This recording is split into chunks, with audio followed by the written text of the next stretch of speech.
नाही याच्यामध्ये कोणालाही त्यांनी आम्हाला असं सांगितले. आता गुन्हा दाखलबाबत त्यांची NHIची जी अथॉरिटी आहे, पूर्वीचे जे कोणी ठेकेदार असतील किंवा अधिकारी असतील.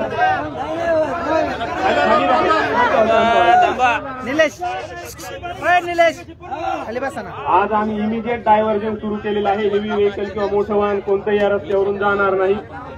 वेळच घाटात आत्ता एक ऍक्सिडेंट झाला, तो माणूस जागीच गेलाय. 1-2 मिनिटापूर्वी वेळच घाटात ऍक्सिडेंट झालाय, तो माणूस जागेल. जोपर्यंत सदुष्य मनुष्यबळाचा गुन्हा दाखल होत नाही तोपर्यंत आम्ही PM करणार नाही साहेब. आम्ही याला ठाम आहे, आम्ही याला ठाम आहे. आज हे तिसरं आंदोलन आहे, तिसरा रास्ता रोको आहे. तुम्ही केवळ आश्वासन देणार साहेब? विनंती आहे तुम्हाला. आज डेड बॉडी इथं समोर, त्यांची मुलं तिथं बसलेले साहेब. तेवढं तर गांभीर्य घ्या. गुन्हा दाखल झाल्याशिवाय आम्ही इथून उठणार नाही, तोपर्यंत PM करणार नाही साहेब.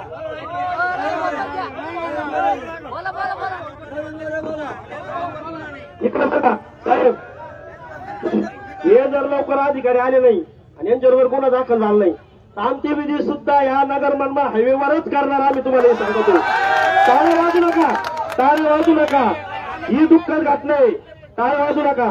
आता जेवढे ऍक्सिडेंट होते तेवढे आमची विधी या नगर मनमाड हायवेवर होते, याची तुम्ही दक्षता घ्या. आता हे हरामखोर तिथं बघते EC मध्ये आणि तुम्ही आम्हाला सांगता का चौकशीला अमुक लाव तमुक लाव. कधी चौकशी होणार आहे? किती बारी घेतल्यावर तुम्ही चौकशी करणार आहे? त्याच्यामुळे आता आजचं आंदोलन हे शेवटपर्यंत चालणार आहे. तुम्ही जोपर्यंत यांच्यावर गुन्हे दाखल करत नाही आणि त्या हरामखोर आवडत इथं बोलीत नाही तोपर्यंत आम्ही इथं उठत नाही.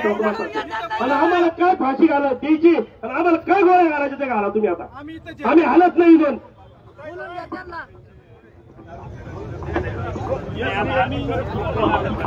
आजचा गुन्हा दाखल करा.